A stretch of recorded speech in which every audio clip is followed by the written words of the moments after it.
సత్తెనపల్లి పోలీసులు వాస్తవానికి మాట్లాడుకుంటే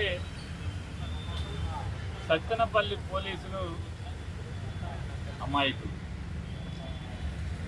ఏం చేస్తారు? పైనుంచి పాలకులు తప్పుడు కేసులు పెట్టండి, తప్పుడు కేసులు పెడితేనే వైఎస్ఆర్ కాంగ్రెస్ పార్టీ వాళ్ళ మీద తప్పుడు కేసులు పెడితేనే మీరు లా అండ్ ఆర్డర్ కుర్చీలో ఉద్యోగంలో ఉంటారు, లేదంటే కనుక అయితే సస్పెండ్ అవుతారు, లేదంటే లూప్ లైన్లో ఎక్కడో అక్కడ కనీసం జీతం కూడా రానటువంటి ఉద్యోగంలోకి వెళ్తారు అని చెప్పి బెదిరిస్తే ఎస్పీ ఏం చేస్తారు, డిఎస్పీ ఏం చేస్తారు, సిఐ ఏం చేస్తారు? ఇవాళ మా ఇంటికి వచ్చి మా ఆఫీస్కి ఒక కాగితం అంటించారు. ఏమని కాగితం అంటించారు? 11 సెక్షన్లతో, ఒక సెక్షన్, 2 సెక్షన్, 3 సెక్షన్లు కాదు, 11 సెక్షన్లతో సత్తెనపల్లి పోలీస్ స్టేషన్లో నేరం నమోదైంది. ఆ నేరం విచారణలో నీ పాత్ర అంటే పేర్ని నాని పాత్ర బాగా ఉన్నట్టుగా రూఢి అయింది. బాగా లోతైన విచారణ చేస్తే విచారణలో నా పాత్ర ఉన్నట్టుగా రూఢి అయిందంట. అందుకు నన్ను ముద్దాయిగా చేర్చారంట. ఏంటయ్యా నేరం? పోలీసు ఆంక్షల్ని అతిక్రమించి జనాల్ని పోగేశావు. నువ్వు పోగేసిన జనం విచ్చలవిడిగా స్టంటులు చేశారు. ఇక్కడ ప్రాణాలకి ప్రమాదం వచ్చేట్టుగా ప్రవర్తించారు, ప్రజలకి ట్రాఫిక్ అంతరాయం కలిగించారు. ఇట్లాంటి అనేక రకాల. నేను వచ్చిందేమో జగన్మోహన్ రెడ్డి గారికి 3 కార్లు 100 మందికి పర్మిషన్ ఇచ్చారు. తాడేపల్లి జగన్ గారి ఇంటి దగ్గర నుంచి నేను జగన్ గారి కారులో వచ్చాను. ఆ 3 కార్లలో నేను ఉన్నాను కదా. ఆయన కారులో వెనక సీట్లో నేను ఎక్కువ వచ్చానంటే ఆయనకి ఇచ్చిన 100 మందిలో నేను ఉన్నా కదా. నాకు ఇక్కడికి వచ్చే వరకు, సత్తెనపల్లి వచ్చే వరకు కూడా మీరెవరో నాకు తెలియదు.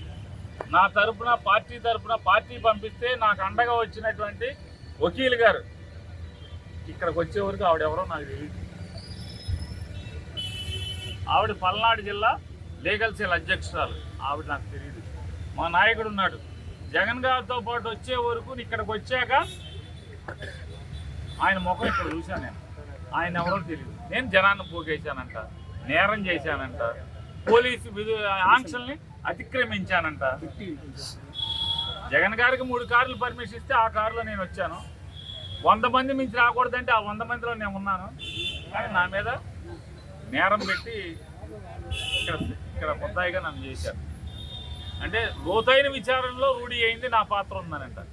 నాకు ఇక్కడ నేనేమో ఎవడావటో మాట్లాడాను, ఎవరిని పిలిచాను, ఆ కౌన్సిలర్ కూడా నాకు ఎవరో తెలియదు, ఇక్కడ చైర్మన్ ఎవరో నాకు తెలియదు, వైఎస్ఆర్ పార్టీ వాళ్ళు ఎవరో నాకు తెలియదు,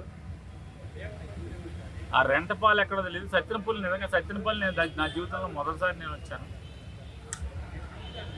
నేను ముద్దాయిగా చేస్తాను.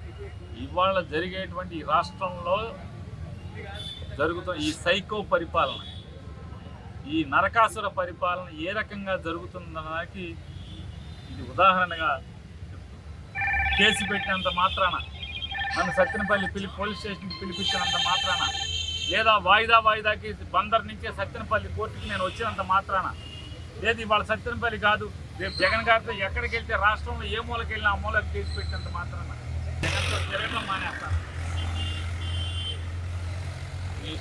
కేసులు పెట్టుకోండి మీ మీద, వైఎస్ఆర్ కాంగ్రెస్ పార్టీ వాడి మీద, వైఎస్ఆర్ జగన్ జెండా మోసేవాడి మీద. నువ్వు ఎన్ని కేసులు పెట్టినా జగన్ జెండా మోసేవాడు జెండా వదలడు. రాబోయే 4 సంవత్సరాల తర్వాత వచ్చేటువంటి ఎన్నికల్లో రాజకీయంగా మీ మాడు పగలగొట్టే వరకు కూడా జగన్ జెండా మోసేవాడు ఎవడో కూడా కొత్తగా పెరుగుతారు. జగన్ జెండా పట్టేవాడు చేతులు పెరగటమే కానీ జగన్ జెండా పట్టే చేతులు తగ్గవనేది కూడా తెలుసుకోవాల్సిన అవసరం ఉందని కూడా నేను హెచ్చరించాను. సత్తెనపల్లి పోలీసులు వాస్తవానికి మాట్లాడుకుంటే సత్తెనపల్లి పోలీసులు అమాయకులు. ఏం చేస్తారు? పైనుంచి పాలకులు తప్పుడు కేసులు పెట్టండి. తప్పుడు కేసులు పెడితేనే వైఎస్ఆర్ కాంగ్రెస్ పార్టీ వాళ్ళ మీద తప్పుడు కేసులు పెడితేనే మీరు లా అండ్ ఆర్డర్ కుర్చీలో ఉద్యోగంలో ఉంటారు. లేదంటే కనుక అయితే సస్పెండ్ అవుతారు. లేదంటే లూప్ లైన్లో ఎక్కడో అక్కడ కనీసం జీతం కూడా రానటువంటి ఉద్యోగంలోకి వెళ్తారు అని చెప్పి బెదిరిస్తే ఎస్పీ ఏం చేస్తారు, డిఎస్పీ ఏం చేస్తారు, సిఏ ఏం చేస్తారు? ఇవాళ మా ఇంటికి వచ్చి మా ఆఫీస్కి ఒక కాగితం అంటించారు. ఏమని కాగితం అంటించారు? 11 సెక్షన్లతో, ఒక సెక్షన్ 2 సెక్షన్ 3 సెక్షన్లు కాదు, 11 సెక్షన్లతో సత్తెనపల్లి పోలీస్ స్టేషన్లో నేరం నమోదైంది. ఆ నేరం విచారణలో నీ పాత్ర అంటే పేర్ని నాని పాత్ర బాగా ఉన్నట్టుగా రూఢి అయింది. బాగా లోతైన విచారణ చేస్తే విచారణలో నా పాత్ర ఉన్నట్టుగా రూఢి అయిందంట. అందుకు నన్ను ముద్దాయిగా చేర్చారంట. ఏంటయ్యా నేరం? పోలీసు ఆంక్షల్ని అతిక్రమించి జనాల్ని పోగేశావు. నువ్వు పోగేసిన జనం విచ్చలవిడిగా స్టంటులు చేశారు. ఇక్కడ ప్రాణాలకి ప్రమాదం వచ్చేట్టుగా ప్రవర్తించారు. ప్రజలకి ట్రాఫిక్ అంతరాయం కలిగించారు. ఇట్లాంటి అనేక రకాల.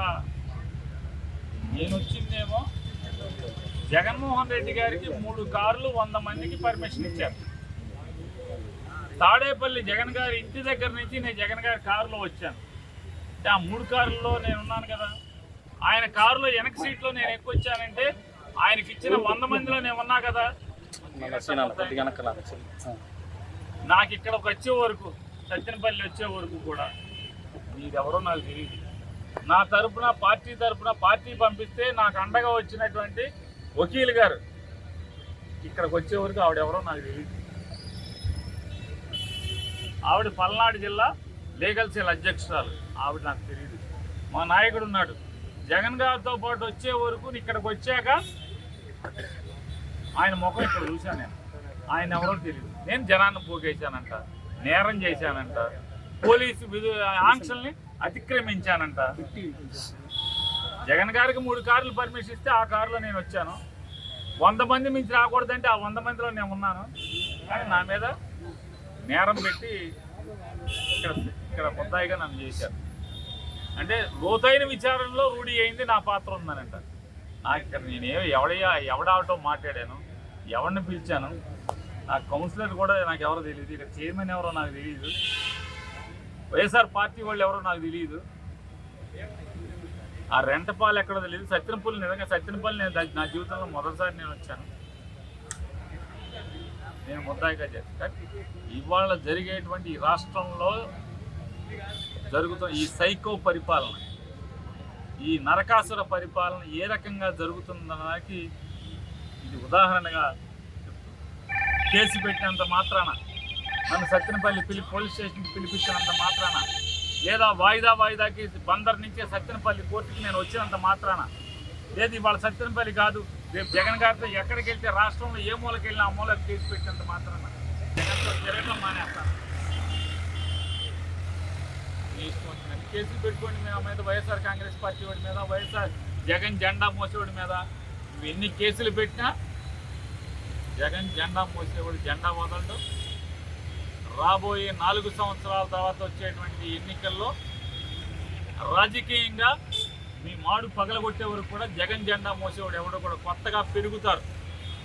జగన్ జెండా పట్టేవాడు చేతులు పెరగటమే కానీ జగన్ జెండా పట్టే చేతులు తగ్గవనేది కూడా తెలుసుకోవాల్సిన అవసరం ఉందని కూడా నేను హెచ్చరిక చేస్తాను.